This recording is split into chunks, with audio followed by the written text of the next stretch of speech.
cultural and impacting and significant event. This was a significant event. This is almost a template. You could actually look at this as a template for the P. Diddy's and all of them that came through. And the Jay-Z, because they all come from that New York experience. But you were telling me this, bro. You've been telling me this for the past year. We've been doing our talks. Yes. And to actually see it, to actually see what you've been telling me about the history of black music, of course, and the strength and the power and the unity of black music, whether you're white, black or Latino, it doesn't matter who you are. If you got the gifted and talented, we will accept you. You know what I'm saying? And we saw this in his video. And it was hid away from us. Affinity Extra, be extra. Hey guys, this is Roger here on Affinity Extra. We're here to be extra. We're here to celebrate gospel music of black origin, and obviously myself in the flesh. I got next to me Kevin Tomlin, who I always been talking to all the time on the phone as well as Zoom. Amazing guy, amazing, historian. Really rekindled my love for the history of the world and especially specifically black people and black music, and specifically black music, which is absolutely fantastic. Now Kevin came up here to Birmingham, the happy town of Birmingham, and we actually watched Summer of Soul. Yeah. Now we're gonna break this down, and we're gonna see our feelings and hear our emotions from it. If I gave Kevin another month, he'll be still getting stats and information about every single artist on there. But we're gonna hit out a response to that video, a review of that video, and the review is more emotional. The video was more emotional than I expected. You know what I mean? But you're going to hear our conversations today on today's show, on this YouTube video. Please, guys, if you enjoy the conversation, check out our other conversations that we have about black music. Also, like, subscribe, do what you have to do on YouTube 1000%, because we're here to celebrate music of black origin, and we're here to restore and to correct, you know what I'm saying, some of the mindsets and thoughts about us and our music. And all we do is just chat crime and negativity, and we've learned from other people. We are the true creators. That's a very big statement. Might get in trouble with that one, but you know what, we're here in Affinity Extra. We're here to celebrate who we are and what we are as Christian people as well. Yeah, specifically as well. That's crazily cool. But listen, yes, Kevin, now we watched Summer of Soul. Now I just want to get from you, let's go straight to it. Out of 10, how was it for you? Well, the out of 10, it was 10 out of 10 and 9. It depends on how you look at it. It was a significant footage, doing analysis of the growth and development of music of black origin. Yeah, man. And what was interesting was seeing a wide range of Latin artists, and also white jazz artists like Herb Mann, one of my favorite flutists, from cool. Atlantic Records. He was signed to Atlantic Records, and he did. That gentleman did interesting interpretation of black music. He's cool. Brilliant. He was brilliant. He worked with some of the best session musicians out of the southern states. Who worked with Aretha Franklin, etc. Okay. So the top guys. Now, myself, I would have to say, I'm looking at some of the reviews online. IDB 8.2 out of 10. Rotten Tomatoes give it 99%. You know what I'm saying? Yes, 90. right. You know what I mean? Google users 93% of you like the music. Yes. Metacritic 96%. These are high ratings. Tins. Now, I just want to bring out the context of I want to really hit out what was going on at the time. There's a number of key events that we all know about that happened around that time. Man on the Moon. Yes, Man on the Moon. Yes, Man on the Moon. And prior to that, the assassination of John F. Kennedy, his brother Ted Kennedy, Martin Luther King, and Michael X. all this was very significant around that time. Actually, it was a paradigm shift, a cultural impact on American way of life. Matter of fact, remember, Motown was the supreme, one of the significant labels at the time with the hit runs of the Supremes. Okay. Marvin Gaye, Temptation, Stevie Wonder, the Four Tops, Martha Rella and the Vandellas, and the list goes on, right? So that was a significant and beginning of the emergence of Sly Stone, funkadelic style, fusion from San Francisco. That's a San Francisco funk sound. So ultimately, we're looking at a mounting pot of information, which I love the way it's a documentary, guys. It is a performance documentary. It is absolutely amazingly put together. Me as a budding doing documentaries and stuff, I'm almost at awe at the whole project.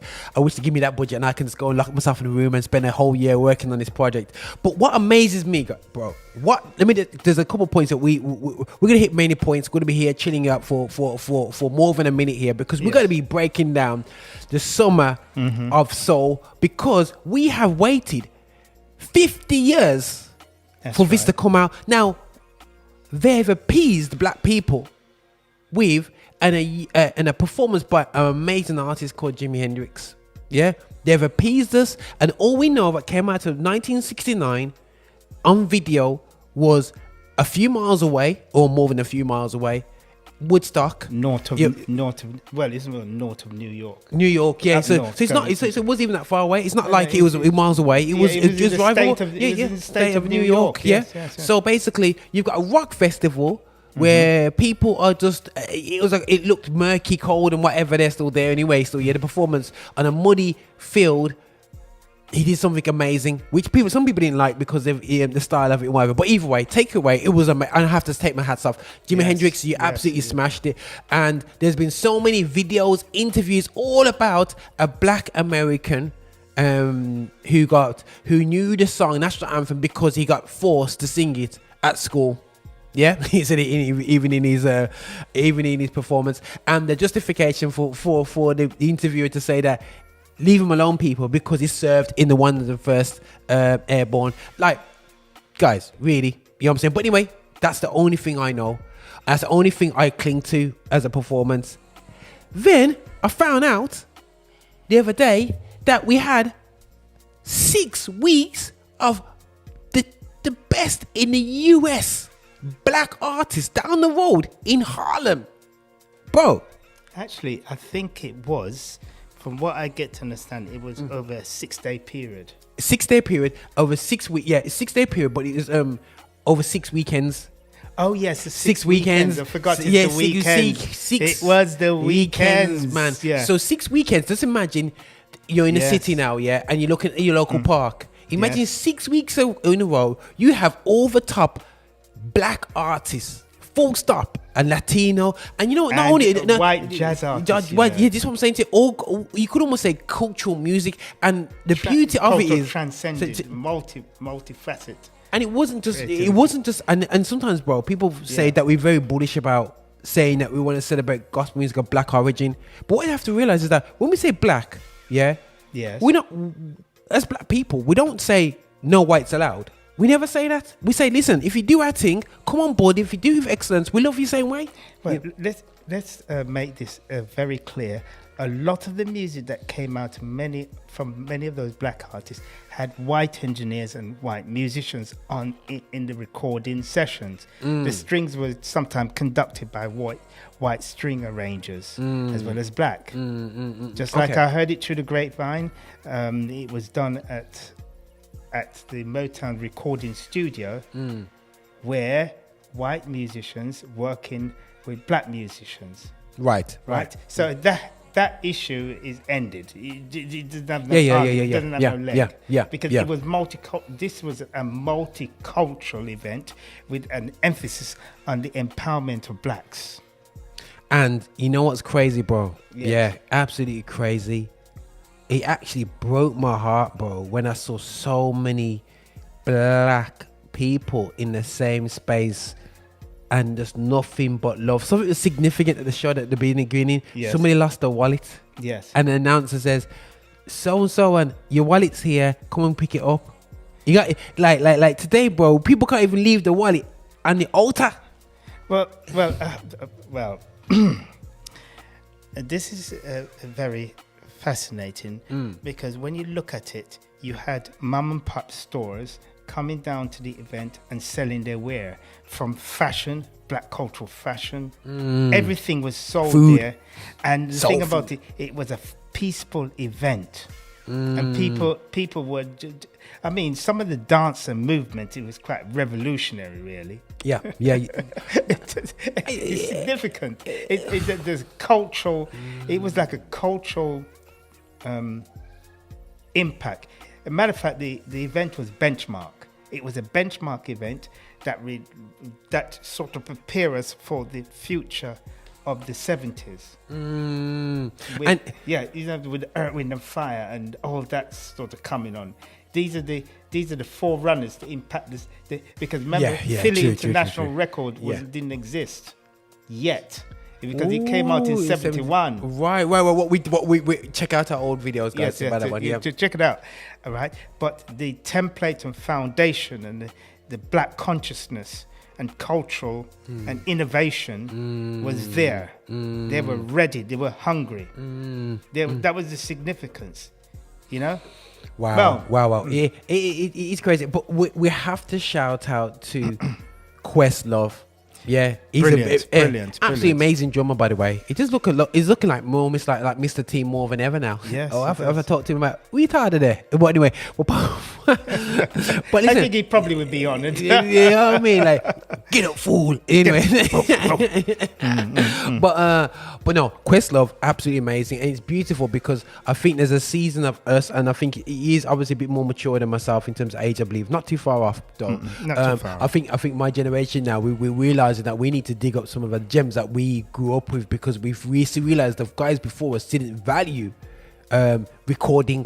Not because I didn't realize, it's because it's just a struggle to get onto the stage, you know what I mean, and set up the stage, and it's just truly amazing. But I want to again re-emphasize that it was a cultural meltdown that was going on in Harlem as well. We have to realize that there were riots in Harlem the year before. So to be honest, for them to pull this off, it makes you think to yourself, hold on a second, the perception of us, if you invest into, well, you get back what you invest into it. And I think that, you know what, bro, they allowed us to run our own project. They said that they never even let the police around the place. The Black Panthers, yeah, and you know what I mean. And people said, somebody said last week, bro, in the interview, said that when I see the fist, I liken it to the Black Panther, like a negative things, like they see Black Panthers as negative, yeah. And this is the problem now. They don't realize that the Black Panthers just had enough of us being killed left, right and center, and they stood up, and they stood up in a way. They protected people around the park, and they looked after it, and they were part of a production team that put on an amazing performance, which we're going to get to all the artists, because we're just talking, we just gene ourselves up for this year. But a summer of soul was jaw-dropping, to say the least. Now, Kevin, just give us a bit of I think you got some information just to introduce the whole Summer of a Soul, the guy who was behind it, whatever. Just touch base with everybody about that part there. Well, Tony Lawrence was part of the cultural industry in New York. Yeah, man. And he had a very interesting connection with entertainment figures in the industry. So he knew label owners, he knew all the significant movers and shakers, the promotion people, the A&R people, the radio stations. He's from St. Kitts originally, but he... that's my people. Yes, but he had a tremendous skill set in how to put things together. He always... he sort of reminds me of, actually, Clarence Evans. the Godfather, the Black Godfather. Man. Very skillful in networking and building a cohesive movement. And so he was a local celebrity in New York, of course, and he was highly respected. Okay. And he pulled it off. Yeah, he did. He pulled it off and got the white capital to do it. And the mayor of New York was very much involved in getting this to go, and also the local radio stations. Metro Media Channel 5 was involved, and several other. And what is significant about this, the park where they did the event, which is called Harlem Mount Morris Park, which was renamed Marcus Garvey Park. Come on now. Yes, Marcus. Became Marcus Garvey Park. So that's the old cultural change. And what fascinates me is actually seeing the people of Ireland coming together, the Puerto Ricans and everybody, and making this event a non-violent event. Yeah, man. There was a power that in itself was culturally significant. And considering the fact that this particular Harkai film documentary was buried in a basement for 50 years. That's a sin, guys. And the gentleman who did it could not get any corporate, nobody on the West Coast in Hollywood or anywhere, to actually foot the bill to edit it and to release it. Jeez. It has 40 hours of footage. 40 hours of footage. That is rich, 40 hours. But we just saw a summary there in 1 hour. It's 40 hours. You know what, bro? That was 2 hours we watched yesterday. Yes. It felt like it flew across. Yes, it flew across. Like it says, bro, like that's just absolutely a crime to have 40 hours of some of the best footage of artists that we would never see again. Yeah. When I look at Nina Simone, she looked stunning. Yeah, man. The sister looks stunning. And I realized how culturally sophisticated, and she had a way of actually entertaining that I've never seen before. I've never seen that sort of entertainment by a black female. Yeah. Okay. Cool. Yeah. And you know what, bro? And I think that it's. You saw black people with dashikis, with afros, right. and you know what? And the joke is, people complain about like, it's weird. I said to my friend the other day, when I started growing my hair, I realized that it became offensive to people. Me growing my hair, it's like nobody complained when I kept cutting it off. And I thought, I'm gonna grow my hair. So what are you doing with it? You have dreads? I said, nah, I'm just gonna grow afro. No, you have dreads. No, I'm not gonna. You can twist it or plait it up. No, that's what I'm plaiting it up for. Just grow afro. Cool. That's safe. No problems. And everyone's like, you sure? You know what I'm saying? And I'm thinking, but then when I seen this program and the reality show is one of the real evidences of our Africanness is through our hair. You know what I mean? And I think about it, people were thinking like this. People had African clothing, and it was interesting. I was talking to my African friend, and I said to her, I said, listen, look, we were conscious towards Africa from a long time. It's just that every time we started to get that awareness, they kept us apart as a people to really connect back to our true roots. And I think that ability until 2020 was an amazing ability until we all kind of woke up last year and said, you know what, we've got to move this thing forward. And I have to again salute Questlove, because it's our black men in creative powers now need to reinvest and make things right. And I appreciate the brother for doing that. It's amazing piece of work. Now, again, people say, is it systemic racism? Now, I don't want to harp on about this too much, because we want to talk about the creativity of the beautiful product that we saw in front of us, bro. Yeah.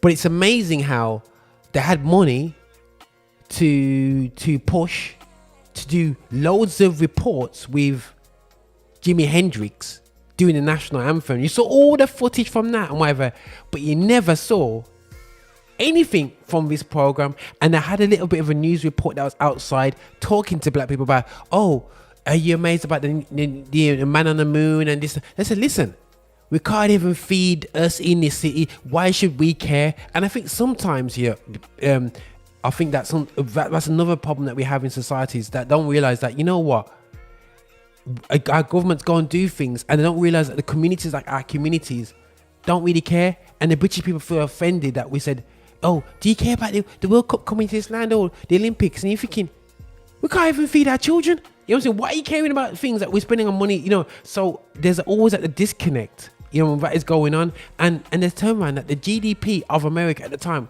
was $1 trillion, but yet the Latinos, the Puerto Ricans, the West Indians, the African Americans in Harlem were starving. Really starving, but they came together and put this amazing project on. Absolutely amazing project on. But what I want to do now, guys, you know, I have to say it's amazing product. It's amazing visual experience. The audio experience is brilliant as well because you can hear all the instrumentation. I was shocked myself about the instrumentation, but I just want to start to look at a couple of the artist performances on this. I'm gonna let Kevin comment about some of the performances that we've seen, because I saw artists that I've never seen in my life, artists that I've heard of but never seen them on stage. There's something different about a live performance, bro, that when you hear a track on Spotify, you go, what a tune. But when you see the emotion of the cranky voice, my girl, come on, boy, tell me about My Girl, because I never realized the boy, but it was so tall. But the performance of My Girl, because obviously we know My Girl from watching Temptations, man. So talk to me about that guy who did for My Girl. Well, Dave Ruffin, who did My Girl, was the lead singer previously for the Temptation, prior to him going solo, because he left the Temptation in the late 60s. Okay. And went solo. And he was credited as the lead singer for My Girl. That was their first. That was the Temptation's first #1 on the Hot 100. It was a monster, a million seller, produced by Smokey Robinson. Okay. Yes. Okay. With the Detroit Symphony Orchestra. Okay. I don't forget. Right. The Detroit Symphony Orchestra actually doing the strings, and the members of the funk band doing the session and recorded in the Snake Pit, which was called Studio A, a Motown studio. Okay, the Snake Pit. Okay, that's what they call it, the Snake Pit. Okay. It's an intimate setting, you know. Okay, yeah. So that's My Girl was a significant one. And then the next former recording artist that was on Motown was Gladys Knight and the Pip. I Heard It Through the Grapevine. That was also a big monster hit. And that is the first time I've actually seen, one of the first footage where I've actually seen Gladys Knight and the Pips actually performing I Heard It Through the Grapevine. It's quite cool, you know, the spins. Yeah, and one of the significant one was the Edwin Hawkins Singers. Oh, Happy Day. That is a signature West Coast gospel sound. And I also saw Walter Hawkins in the group singing. The young Walter Hawkins. Yeah. You saw that. I saw that. Yes. It's fascinating. The brother looked very well then. And his brother Edwin. And then when they were interviewing, he was saying that we did this song to actually empower. You know, because Oh Happy Day was a million seller. It was big in the UK as well. It sold 1 million in the UK, you know, as well as the US. So now, slipping on to now, I have never seen this. I never heard of this group before. It sounds. Listen, guys, I was I was in church, man. You know, and I'm not saying in church. I just didn't get out when it comes to music anyway. Still, when it comes outside of gospel, but Sly and the Family Stone, now they were kind of different, you know what I mean? Oh, they were revolutionary. Actually, they were part of the in crowd, the love crowd, and the psychedelic. They call it the psychedelic, the free love crowd. That originally came out of San Francisco. Okay, cool. Yeah, it's a totally different environment. Okay, cool. Culturally. And they were signed by Clive Davis on Epic Record. Clive Davis is the same guy who actually signed Whitney Houston several years after that. Okay. About 10 years after that. So because man. Clive Davis was at one time the president of CBS Record. Yeah.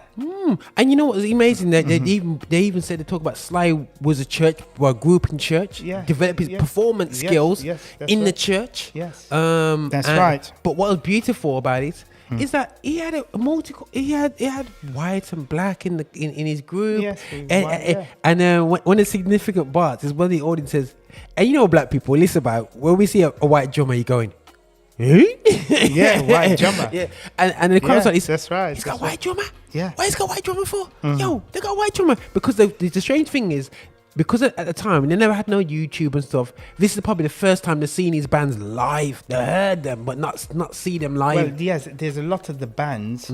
There's a lot of the bands, especially the bands from the Puerto Rican and Latin community. Yeah. You know, and the percussion level and musical ship. Yeah. And instrumentation was. When I was listening to the recording, it was almost sort of flawless at one point. The mixing, the sonic accuracy and perfection. There was literally a purity. There was a lot of innovation, but there was a purity and a quality that was second to none. Really beautiful. It was fantastic. I do a lot of live events, but to get somebody to, I know, unfortunately, they don't have no Logic and 25, 30 digital tracks going on back in them days. So, just amazing mixing job of the guys there. Of course. You know what I'm saying? They had an amazing team, production team to deliver that. So, 50 years from then, they can listen back to it and you can hear everything. And we know technology is amazing now, but it's not amazing to recover from a poor mix. This is another thing this is interesting as well. That Max House Coffee and also General Food. These are two major corporate entities, multi-billion-dollar operations that actually fund this event. So what we need to understand, there was a corporate money, major corporate money actually went into this. Gets you thinking, guys. And everybody, there was nobody who wasn't paid. Yeah. We saw some contracts. I saw some 2500s. There were some major contracts involved, and there was nobody complaining. Managers were paid. Negotiations. There was a lot of negotiations. 6 weeks of, and you can imagine now. These are how these events go, because I can guarantee you, there's mediocre bands on there. There's mediocre bands, not the top, everyone at the top level, because we had to show is that basically even like Stevie Wonder was just coming onto the scene, you know what I mean? 19 years old, he was emerging. I saw these geezer. He was emerging. Remember, he had a few hits already. But this was the time when he's beginning to develop his own signature and his and showmanship. And musical mastery and a musical philosophy and personality of his own. No. And listen, when I saw the guy go on the drums, you know what I'm saying, live, and when he got in the key and he's on his keyboard doing some madness solos, absolutely, a lot of fusion. Oh my goodness, like it was absolutely crazy. But it's interesting. There's another group that I bumped into, bro, over the period. We're going to get into the gospel stuff, but I'm going to lead into it after this one. The Fifth Dimension. Oh, well, yes. Might get excited to that one. Now, talk about it. Yeah, bro, like, I heard them and straight away I thought, that's a black group. And it's amazing at the time. They said that they had to try and prove themselves to be black because they sounded white. I was like, bro, they sounded black. What was that, bro? Well, depends. This has to do with the state that they were in. The southern states. There was when you talk about black music coming out of the southern states, it had a certain. They were sort of raw soul. They were the unsophisticated type, and then you had the sophisticated type. So the Fifth Dimension was from the sophisticated type because remember they were having strings and horns on the things. The guy who produced them was a white guy. Okay, but he had a knowledge of black music. Okay, cool. The musicians, okay, cool. Because they had West Coast musicians Okay, working cool. with it, so Yeah. that's different.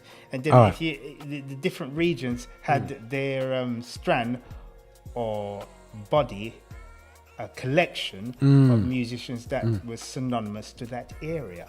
Okay. So Cool. hey, you're not black. What do you mean you're not black? Yeah, man. Yes. Yeah, What do you mean? yeah, What do you mean you're not black? What does it mean? Well, to me, a black sound has different strands. Yeah. It has different strands and layers. Yeah, man. That's why we talk about music of black origin. Yeah. It's origin, but different things, different instrumentations are added all the time. Yeah, influences, man. Yes. You know what I'm saying? You know, Yes, and yes. we express it our way, 100%. Let me just move this mic over, Gus, because I want to make sure we capture all your voice, bro, because I know you're too tempted to move over and look at the word. Yes, that's right. Yeah, that's right. That's a bit right. That's the whole thing. That's nice. Right. So something that's amazing about the fifth dimension for myself. Yeah. Yes. How one of the lead singers, she does look good over the years. Yeah. She still looks. I mean, still looks young. You know what I mean? Is that the same woman? You shouldn't see. She look like that. But listen, we all know black don't crack. But What did you say, bro? black don't crack. But anyway, Okay. what was amazing? But you know what? He said that he walked off the stage, and he saw his cousin, and his cousin says, "What are you doing here?" He says, "Oh, I'm about to sing for the Edwin Hawkins." So it's amazing how sharing these stages now, are bands and gospel groups who relations were doing different stuff in the scene, whether it's gospel and they had that almost so what's up, cuz? But even what my friend said to me, now one of the best ever singers in gospel music is Tremaine Hawkins. Yes, You know what I'm saying? yes. Tremaine Hawkins, a birdie told me, was in Sly and the Family Stone. I'm not surprised, actually. Is it? So can you imagine now? You got Edwin. Jeez, bro, causing a problem, man. You know what I'm saying? Absolutely. But the thing that you need to remember is just like the late Andrew Crouch's sister, who did percussions at Motown Studio. Okay. Oh, so they moved between, I mean, they took care of things with Madonna as well. And it shows like the music industry is a totally different. It's totally different. And it got, Eternity. it's like they work together in a seamless way. But Yes, that is the musical mastery. Yeah. They just flow from one thing to the other. It's seamless. You're quite right. Yes. And what I love about America over the UK when it comes to black music in America, and we will get to the word black because I think they really made a significant thing over this element of the word of black, is that that it was important that for me, how can I say this? It's significance, right? I'm gonna make sure I get this. When it comes to gospel music, in the UK, I do feel that if we put on a black event, the ones who get excluded is gospel music in the UK. No matter how much the artists have grew up and been blessed and thrived in gospel music, they just walk away from it. What I love in America is that they still have a place for gospel music on their on the national stages. When they celebrate black music, they celebrate gospel music as well. And I feel in the UK, we don't celebrate, you know what I mean? My shout out is to One Extra. Do you celebrate gospel music on the station? Barely. Do you think 1 hour a week, if you do that, is good enough? No, it's not good enough. You know what I'm saying? So, so if we're feeding the industry with talent, but yet all you do is give a squeeze, it really shows why we're probably just hitting a glass ceiling when it comes to black music in the UK. But I just love how gospel music sitting this, and it's this project. He could have excluded gospel a lot more, he could have put less gospel, but I saw some of the singers which you guys mentioned, a few you mentioned the staple singers. Now I've never seen or even heard a record from the staple singers, and I saw these people come up and they sang like vocals that people were like, the crowd's like talking and then they stop talking and they start looking at you can have felt the spirit, yes, the vocal power, how they captivated the audience. You cannot deny that. And I was amazed by, they had Edwin obviously the Hawkins doing RP Days, they had the Staple Singers. That's right. What was a couple of other gospel bands that was on there? Because a couple of them I was like, there was Ward on there. There was Jesse Jackson had his and then you had Mahalia Jackson, the how can I forget Mahalia Jackson, the Queen of Gospel. Where do we go? Go on, in my. Where do we actually go with that woman? You know, I mean, she was the darling mother of many of these artists, of Sam Cooke and so on. She used to take care of them, make sure they're all right. And Lou Rawls, the late Lou Rawls, speak highly about her. They used to come to her house when they were in town to get her food and get a counsel from her. And the thing about it is that when you look at Mahalia Jackson had her own television program with Nat King Cole, you know, during the 50s and so on. This sister is a major mover and shaker. She was one of the biggest selling gospel female artists of all time, one of the biggest. Wow. We cannot quantify the amount of albums she moved, but it was quite a lot. Wow, you hear it. And we talk about seeing footage of her singing. I mean, the sister's makeup was all over the place when she got going. But you got the message. The message. She bowed it, and you saw like her and wasn't that lady from Staples? Maybe Staple. Maybe Staple. Her, maybe listen. And the thing is, they did. I know they never practiced that song. I know they never practiced together. And no. They just dropped. But the thing about it, remember, they were on the touring circuit. And also during that time, during that period, a little bit earlier, the Staple Singers was on VJ Records, a black-owned label, you know. Unclouded Day, and so for some of the gospel classics was actually recorded on a black label in Chicago. VJ Records. Anyhow, that's another story. And you know what was a beautiful story? Yes. Was the dad. Yeah, Clive said when not a beautiful the pop staple, because they what I love what the producers of this Questlove did with this as well. He highlighted the struggle of the black people to get to that stage. So you talk about the generation before these guys in the 60s. Yes. These guys were so-called freed slaves that were working for less than $3 a week, 14 hours a day, and slavery apparently has been finished. In the cotton fields. In the cotton fields. Not no mercy, no. Not no, let me have a pack £2. He got $2 at the end of the week, working for something like over 14 hours or more. 14 hours a day, bro. That's 14 hours a day. Let's see. Back breaking, you know, bro. Back breaking. And then the thing is, it's like, guys, what people had to do just to get us to this stage right now.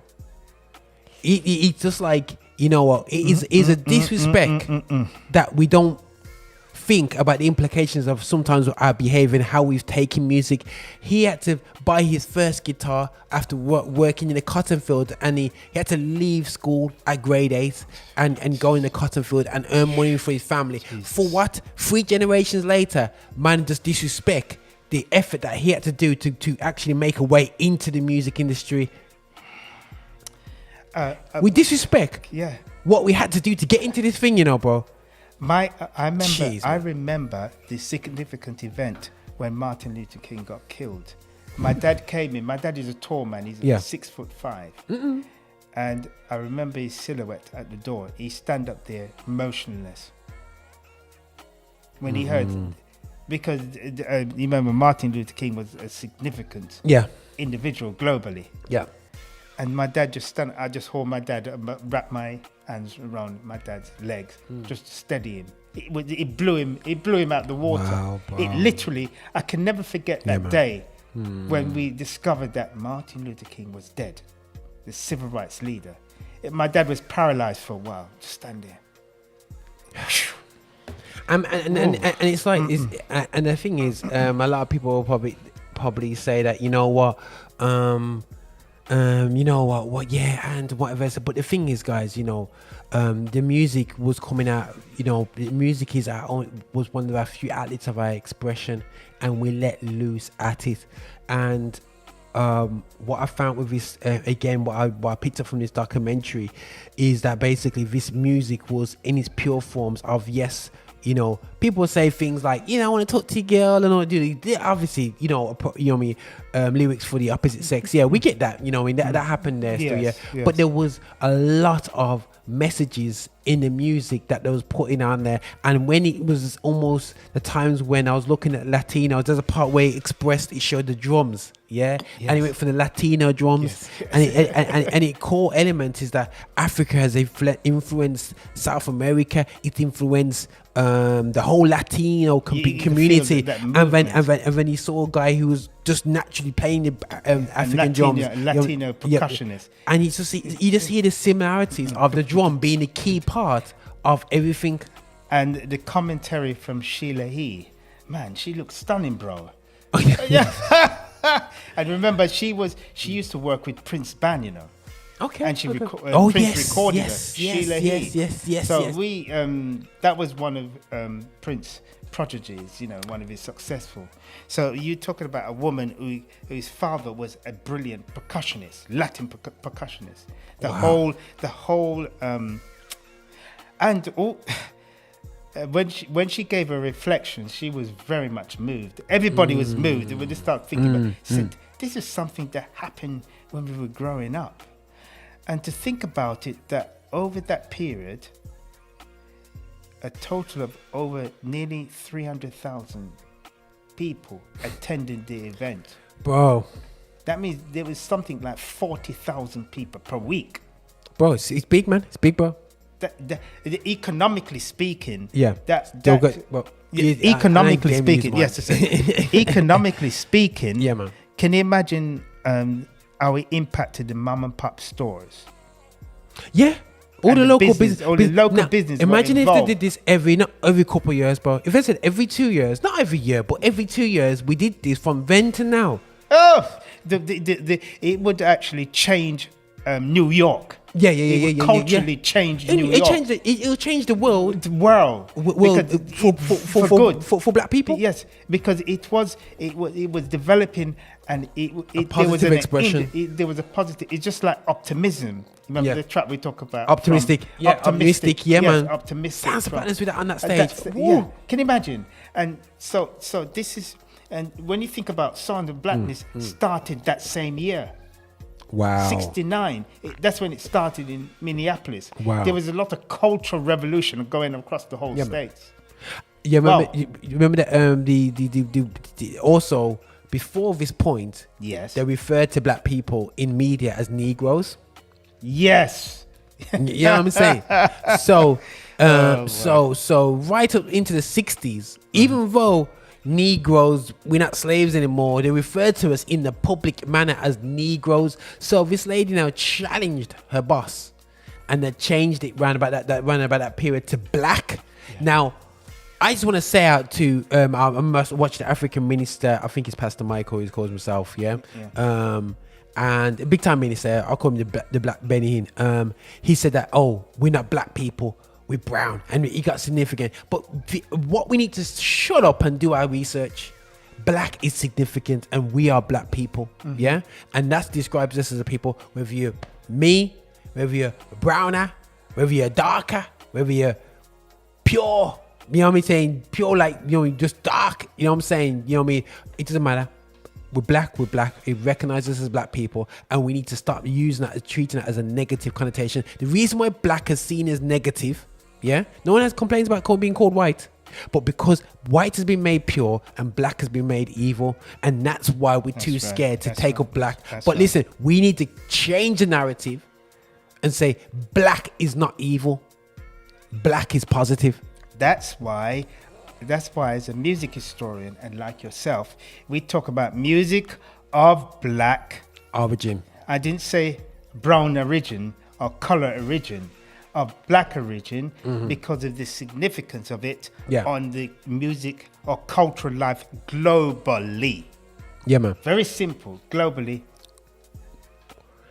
Okay. It's crazy. I think really Questlove said he wanted to correct history. That's significance, bro. Yeah, in itself. Correct history. This helped. Because he said to himself, because once he was exposed to it, he said it was basically, in a summary, he found it rather difficult to keep quiet about it. Come on. It's okay. How can you hide, guys? This is what I'm saying. This shows you. So sorry, but I have to put in here, man. How can you hide an event that had 300,000 people over a period of that? So just imagine what else has been hidden. Well, this is the thing, the question I've been asking as well. I've been asking, matter of fact, in the Philly Sounds archives, which is a particular university is holding together, I heard them play some music that I never heard before that was absolutely brilliant, that is kept in the archives. This is what There are music from Motown and from other labels, black labels, that is in the archives. This is what that's why I said that's why I say that people perish because of lack of knowledge, and I think that there was a deliberate, probably cultural engineering actually let black people perish, because when you think about the empowerment and respect black people had, and the independent black business that was flourishing in New York and New Jersey and so on, and the Philly area, and all of a sudden, many of those don't exist anymore. Bro, that's the thing that broke my heart. And what was also beautiful about this is to see our soulful sisters reflecting where they were at that time. Come on. And I look at them and they look fine. They look beautiful. And they're unapologetically black.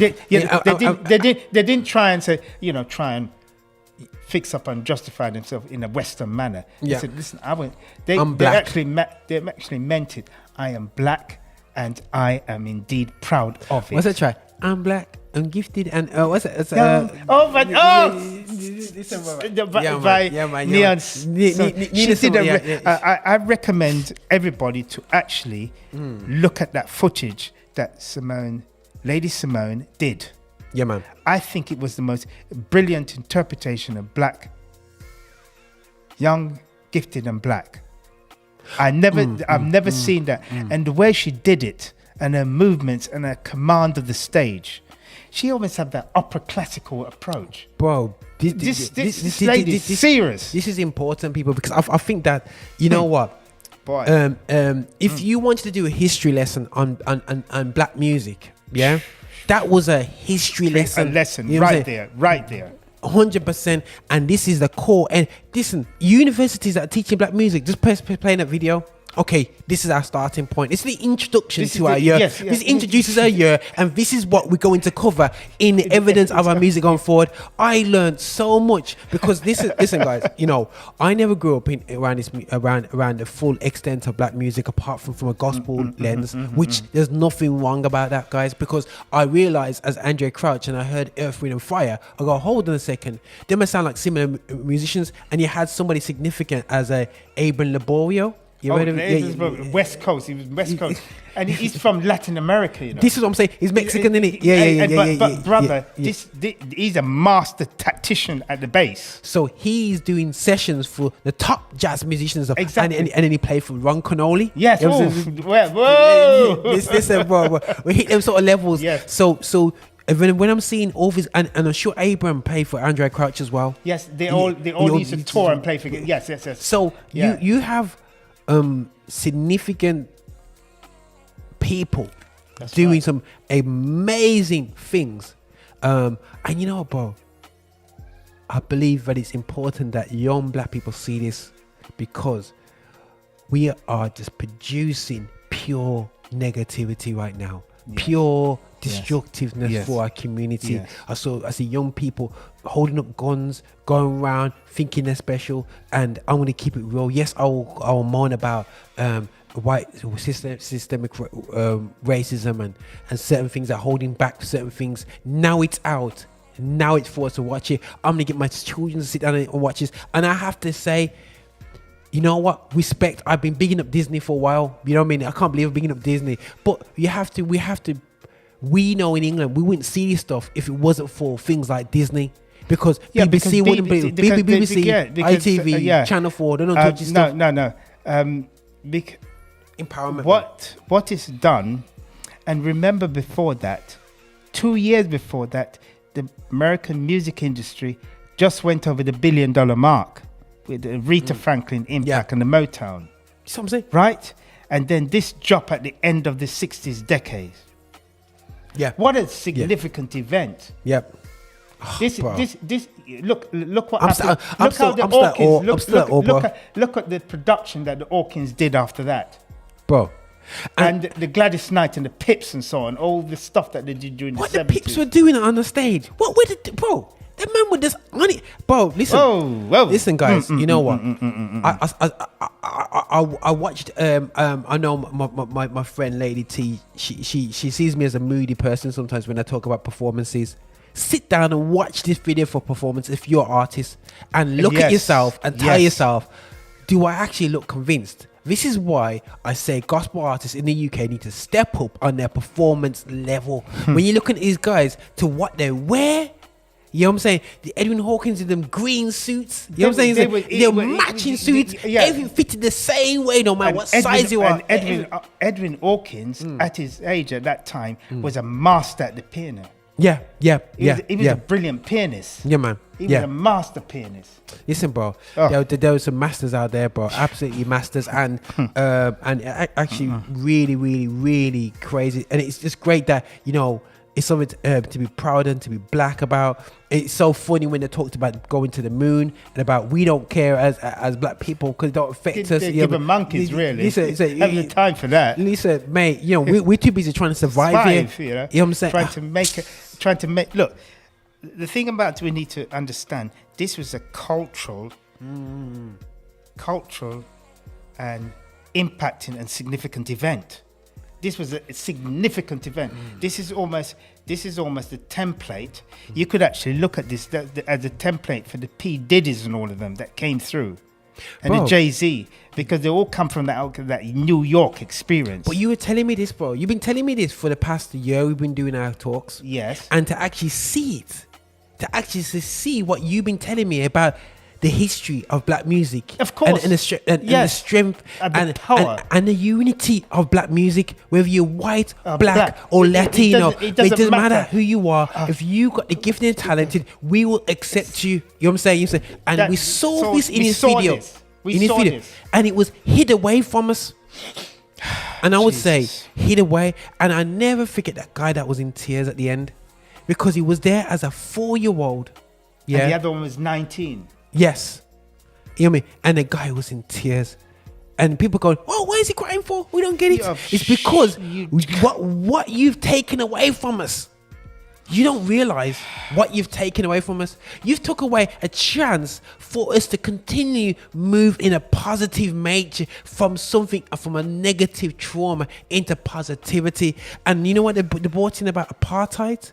Yeah, because they had a South African artist on the stage.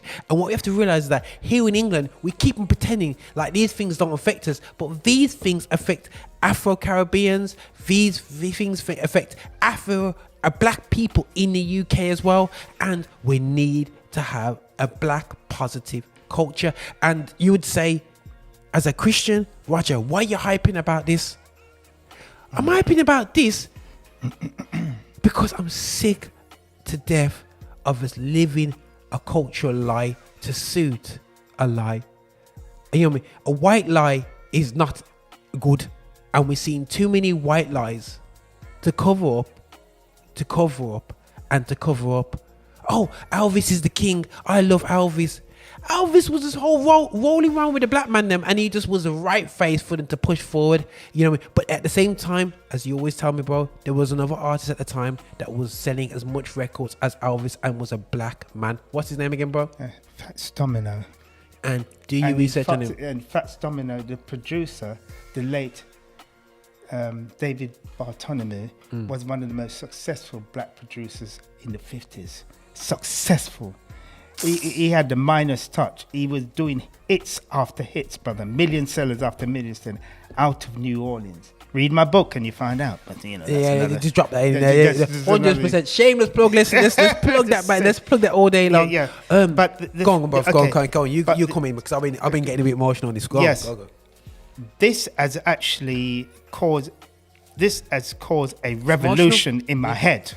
And an emotional one, because I'm reflecting on the time I was growing up during the 60s and the things that I had to cope with as a black student, right? And actually watching how my dad had to actually operate as a minister, black minister, in that particular environment. And it was fascinating. I didn't know this until the other day when a retired Anglican clergyman told me that he knew about my dad from the 60s.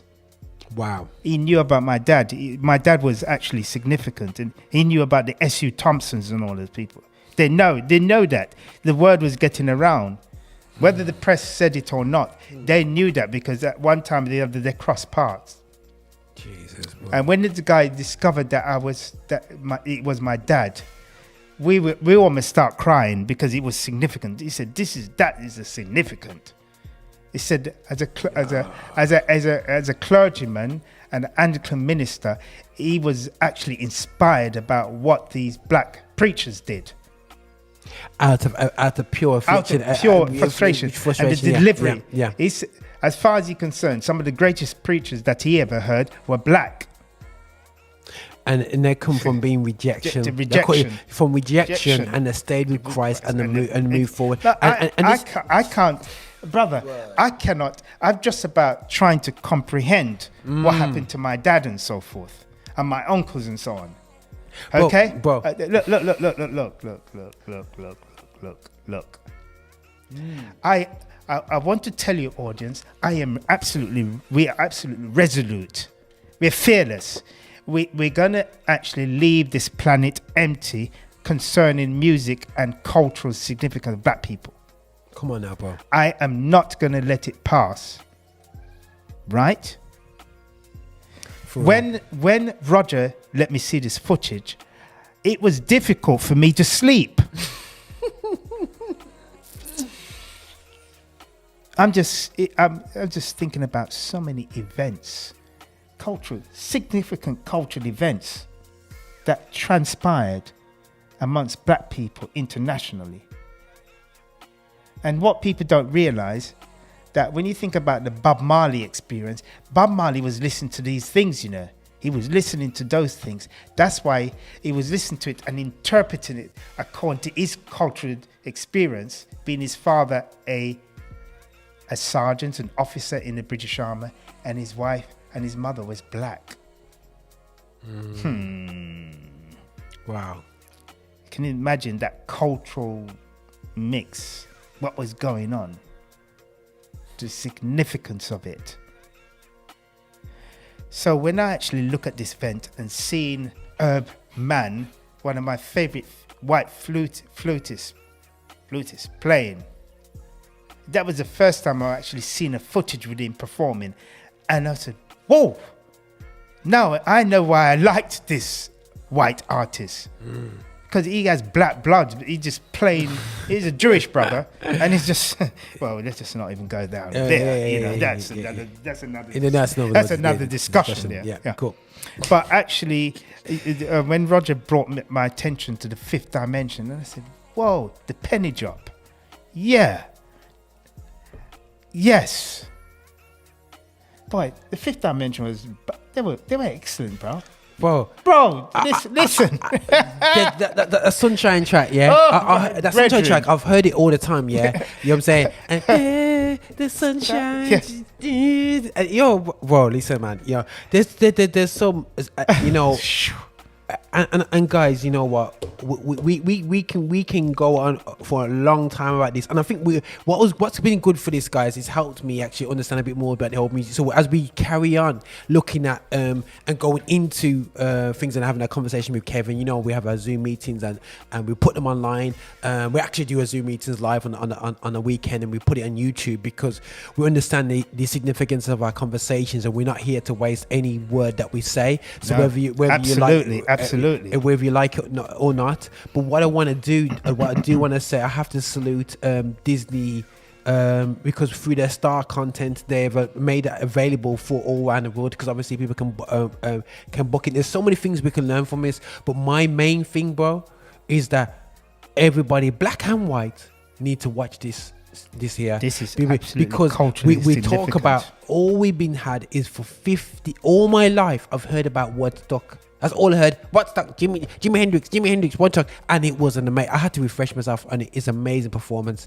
But the reality show is that round the corner, I heard murmurs about this about a year ago, and they were working on this about a year or so ago, and I thought, really? And now it's landed. Oh my goodness sake! And the thing about it, since it's released this year during the summer, it's probably now made about, it started $2.7 million in streaming, but I think it's probably getting close to about 10 million. By the time this run, it would never stop earning, because as it becomes available for schools and everything. Yeah. This is to me, this is the template and a learning requirement. If we're talking about music history, or talking about American life in general, this is actually a footage, just like Neil Young and so forth. Neil Young would say, this is like Motown.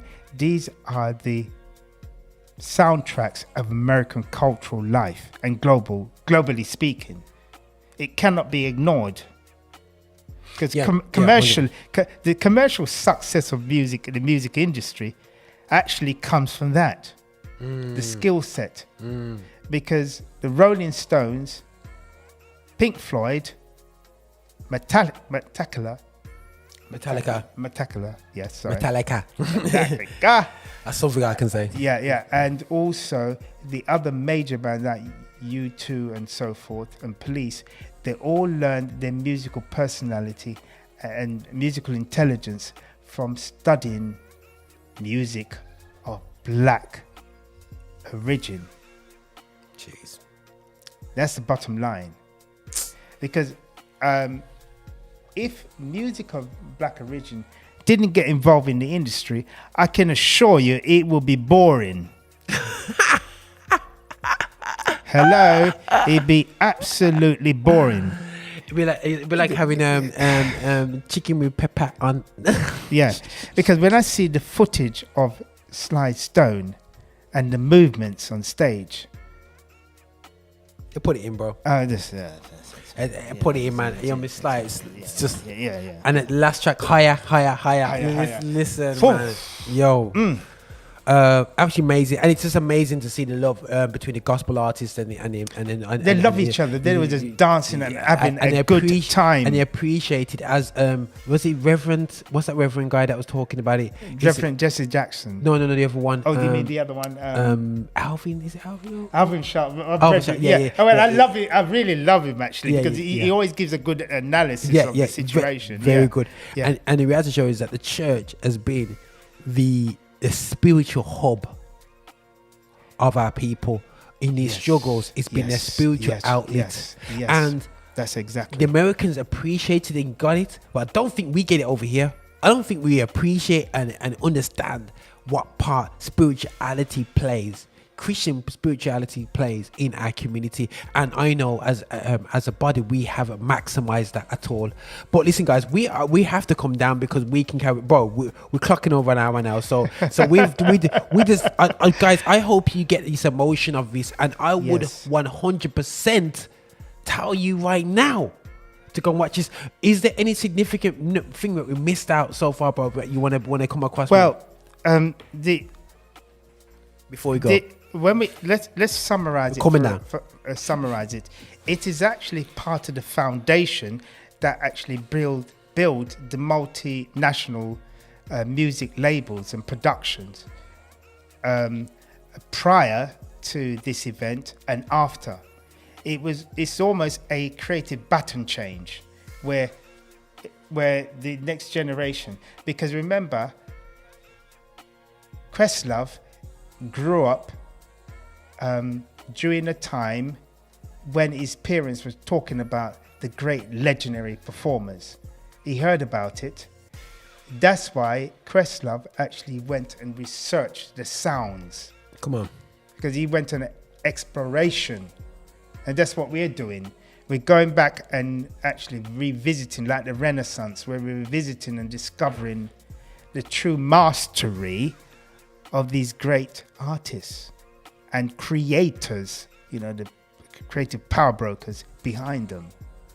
And Tony Lawrence is such a culturally amazing man, considering what he pulled off over that 6 weeks. He should be actually studied and should be, and if he has any family left, whoever is family of his, should celebrate this man, because this to me is one of the most significant events that I've ever seen in the 20th century.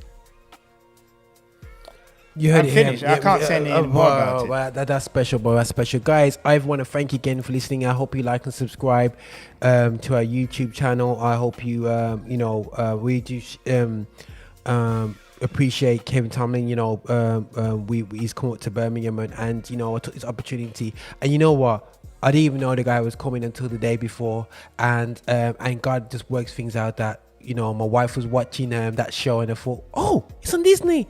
And I said to her, listen, I need to watch this with Kevin, and it's just perfect timing. We never planned we never planned for this, and it just worked out that it just happened this way. And we're just gonna I'd have to give glory to God, man. Sometimes, you know what I'm saying, because some things really happen. You just have to say, boy, this is God. That's all I can blame, you know. Yeah. And but no, definitely, guys, I really want to encourage us as people to really find truly who we are in music. And who we are is a positive image of black people in this community, and we want to encourage that, and we want to say that our music is not evil. Yes, our music is mighty proud. There is going to be bad and good and dodgy stuff in there. There's 100% will be, but the balance of powers right now is not right. Yeah, it's not right at all, and we need to change things. And this really shows how we need to change things. Yeah. So guys, listen, it's important to document. So artists, it's important to documenting stuff and keep doing it, because we don't know what's going on next with this next generation. This is why we document this and put this on YouTube, man. This is Roger alongside Kevin Tomlin, live in Birmingham, in Birmingham, maybe not live, pre-recorded, and we're over now. Hopefully you enjoy the rest of the Ed Show today, and do sign in to us from affinityextra.com, and do check out our station, man. Enough love, Roger and Kevin, over and out.